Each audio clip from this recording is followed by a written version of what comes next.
how to fear God. Tango yebi ko benga na musika mabe. You know how to throw in Mais that. sauf que zo sala yango But if lisute. you don't do it Et anymore, comme lisou. it's a sin. Alléluia. Amen. Prise de conscience. That's the conscience. Na 18-19 mono yo. At 18 and 19, Bible says, the Bible says, Il a confessé he confessed son péché. his sins. Alors oui, He said, j'ai péché contre le ciel. I said, I've sinned against heaven. Et avec une décision. And he took the decision. Alléluia. Amen.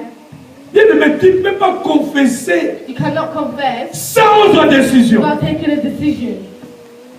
Tangu bayeli Yesu mwasi ya ndumba. When they came to use me, Atuni ye. he asked, Batuni sumake wapi. where has everybody gone? Bakondane yote. Are they not condemned? Alobi no one akondane They ngai. will have condemned. Yesu And balobi. he said, I can't condemn you. I can't condemn you. Hallelujah. Amen. But you go. But go Kusala lisu. and don't do it again. Hallelujah. Amen. Kende. Go Mekosumuka lisusu te. sin again. Yesu alingi mwasi wa décision. Jesus wanted this woman to take Ya a decision kusumuka lisusu. not to sin again. Et Yesu alingi. And Jesus Tozwa wanted décision ya usumuka lisusu te. Ya okende musika na yete. Koma vida biso. Eko bemba. Bekufa. Eko yakati na bombo ina biso. into our lives. Alléluia. Amen. Il prit la décision. I took the decision. Non, pour nous papa. I need to return back to my father.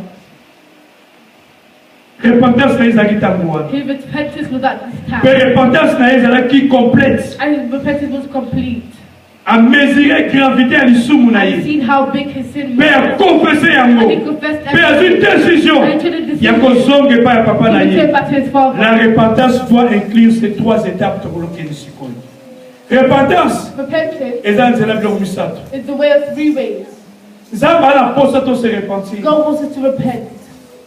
Tokoti na 2019. We're at 2019. Avant de en 2019, Dieu m'avait dit, Before we entered 2019, God said to me, tokota na ma prière, to enter in c'est la prayer. repentance. To be repentant. Et Nzambe azomsanga toujours na Because repentance. God is always turning me back to repentance. Alléluia. Amen. L'église, The church, la Sainte Seine est là. the Holy Communion is there. Dimanche prochain, toi la Sainte Seine. Next Sunday we have the Holy Communion. Mais Nzambe aosenga bato se So God is repentir. asking those to repent. Kobanda na mutu kino na se. To from the head to the toe. Alléluia. Amen. La première chose, And the third Dieu thing, nous demande God has de asked s'humilier. Ya komikitisa. from humbling. Alléluia. Amen. Mwana amikitisi. The child who humbled himself, Alobi. he said, Naza dignité, I'm not papa. worthy Ya upenga malisusu to be mwana. called your son. Est-ce que vous êtes digne? Are you worthy? Est-ce que vous êtes digne? Am I worthy Ya upusa na mesa ya mkolo. to get closer to the table Dimanche. on Sunday? Est-ce que le mutema In nanga? my heart, Est-ce qu'il a se repenti? have I repented? Est-ce que le mutema In my nanga? heart, Est-ce qu'il a sosoli? have I discussed? Est-ce qu'il a confessé? Have I confessed Pour aller à la mesa ya mkolo. to go to the table of God? Alléluia. Amen. Na kota na détail te. I won't enter into any details. Alors oui, papa, je suis plus digne Now, I'm not worthy d'être appelé ton to fils. be called your son. Traiter nga lokolo traitaka basali na yo. Treat me like you treat your Bana servant. misala. The servant. Nani batretaka biso na misala? Look how they treat us at work. Babosanaka yo oza licencié. They forget that Babosanaka yo oza gradué. that you're a graduate Babosanaka oza na diplôme. and you have a diploma. Nani baotraite yo? Look how they treat you. Mais moto aotraite yo nde mwana mpo kaka ayebi oloba anglais. The person that only treats you that way because they don't have to speak English. Baklasse oyo osali ye asalango The te. classes that you've done, they Mais tala ndenge have aotraite yo. look the way they treat you. Mwana alobi papa. Because I said, Father, Traite nga lokola bana misala. treat me like your servant. Mpo na dignité. Now I'm not worthy. Est-ce que je suis digne? Am I worthy? Na se présenter na mesa ya nkolo dimanche prochain. Present myself at the table of God on Sunday. Alléluia. Amen. Balobi na biso, And they said to us, cet enfant this child, akanisi he thought oyo akoki koloba mpa papa na ye. what he was going to say to his father. Alléluia. Amen. Semaine oyo This week, fokanisa you need to think. omikitisa You need to humble yourself. okanisa nini okoloba pa What nzambe we're going to say to po God. yokoma te That can be worthy. mpo na semaine oyo ezoya kaka te Not for just this week, me mpo na libela but forever. cet enfant a réfléchi. This child reflected. Bien aimé, My beloved, ntango tosalaka mabe when we do bad contre Dieu, towards donc God, contre baprochain na or biso, for our plans, soki tolingi se repentir want to repent, eza malamu tokanisa it's better to think, nini na koloba what will I say? me topresentaka baeskise te. They're not excuses.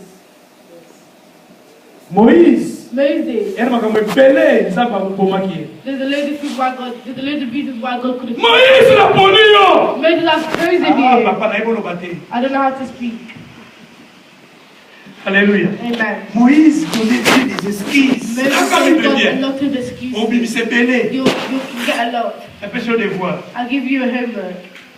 Moïse Moses abimisi baeskise ebele. brought a lot of Emo benza excuses. bali ni mutu wande ninga notinda yesu kusaka bisi. Alléluia. Amen.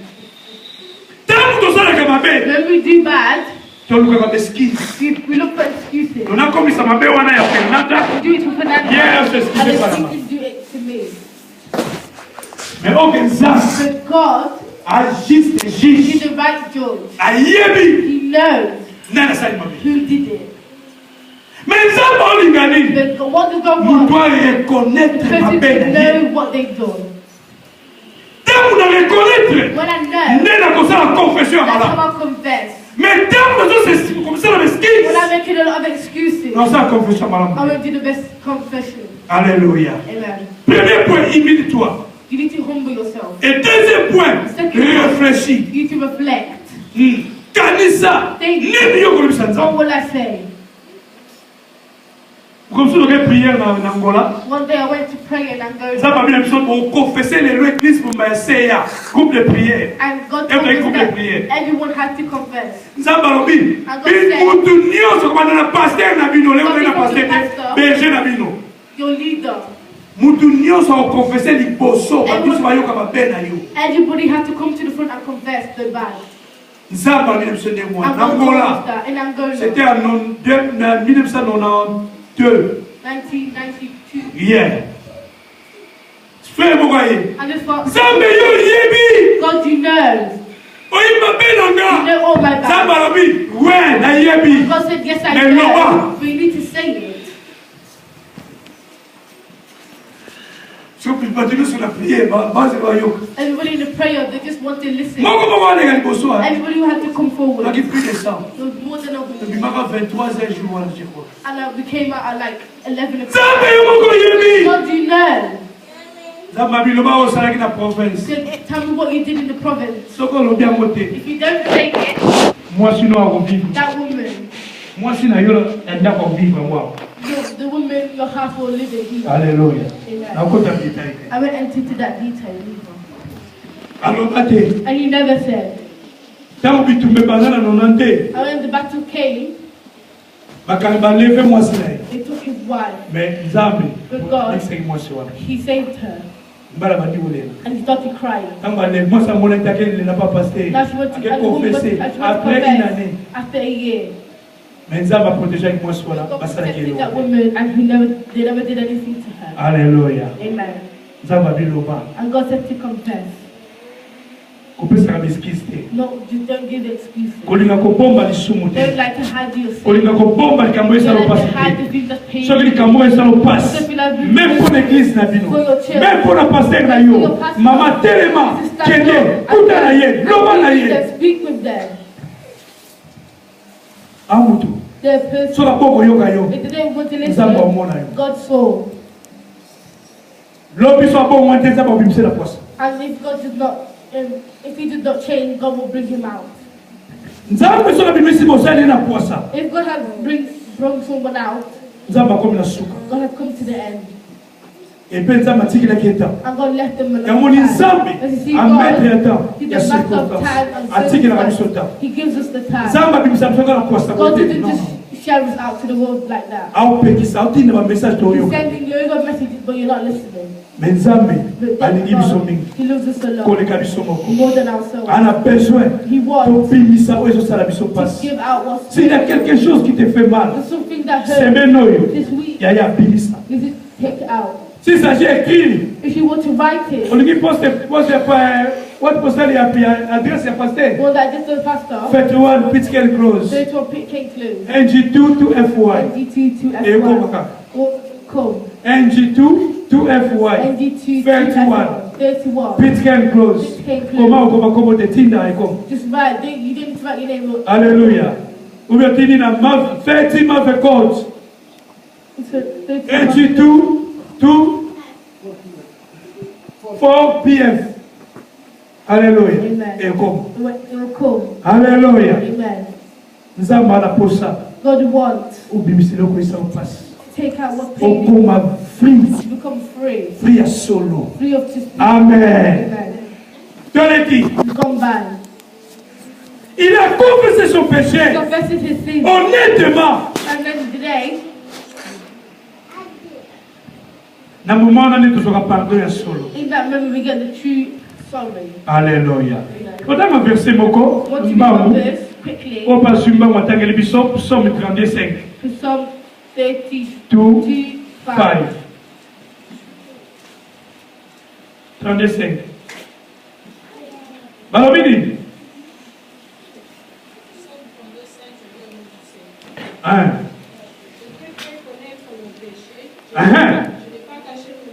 Na bombi babé na ngai en côté. I've hidden my sins. Na lobaki na ko bimisa nyonso babé na nga na ko yebisa mo pa nkolo. I acknowledge my sins.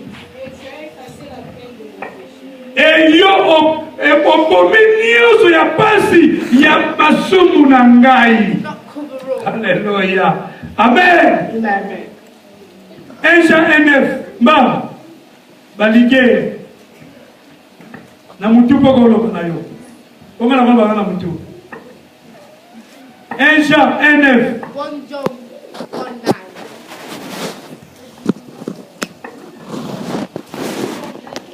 Amen. Amen. Si nous confessons nos péchés, il est fidèle et juste pour nous pardonner. Pour appeler de la maison de ma peine, encore. Alléluia. Dans Nzambe malamoyo. Yaya. Nzambe azana posaka to confesser. Azana est fidèle. He is faithful. Yakolimbisa biso. To forgive. Et cela limbisi biso. En tant que la biso a consulté. He won't repeat it. Alléluia. Amen. I've ended here. Nous ne pouvons pas exiger le pardon. Donc, on va exiger vous douter à pardonner. We can't make someone forgive them. Alléluia. Amen. Nous pouvons exiger vous pardonner. I can't make. Il faut dire pardon. You need to say sorry to me. Christians of today. You pardon. Will you say sorry to me? So say pardon. Don't say sorry to me. You won't see me again.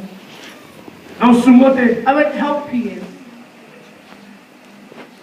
You know I married you. I gave my money. So if you don't say sorry to me, you have risk. Alléluia. Amen. Tu obligé de pardonner. You can't make someone say sorry. Pardon. Sorry. Someone's given you what you've done to them. C'est la grâce, it's the way of grace, Père miséricorde. And Il y a muto yo sala ki to mabe. the person that you've done bad to. Yende mta gracier yo. They're the one. Yende mta yo kono mawa. They're the one that have mercy. Po yo no sala ki mabe. Because you did bad. Ngane na sala ki mabe. I did bad to you. Yo ne faut pardonner non. You need to forgive me. Alléluia. Amen. Mais tant que nous sommes we're not asking for it. On peut faire pardon non. You can just give it for the mouth. Pardon les au Congolais. Today's song is of Congolese. Beaucoup de matanga. You see the funeral. Everything that you did was finished. Oh, moi de la personne est morte de la passe. I greeted him. Ça, ce n'est pas le pardon. That's not sorry. That's not forgiveness. He said, he said, I said, would you sit down and speak?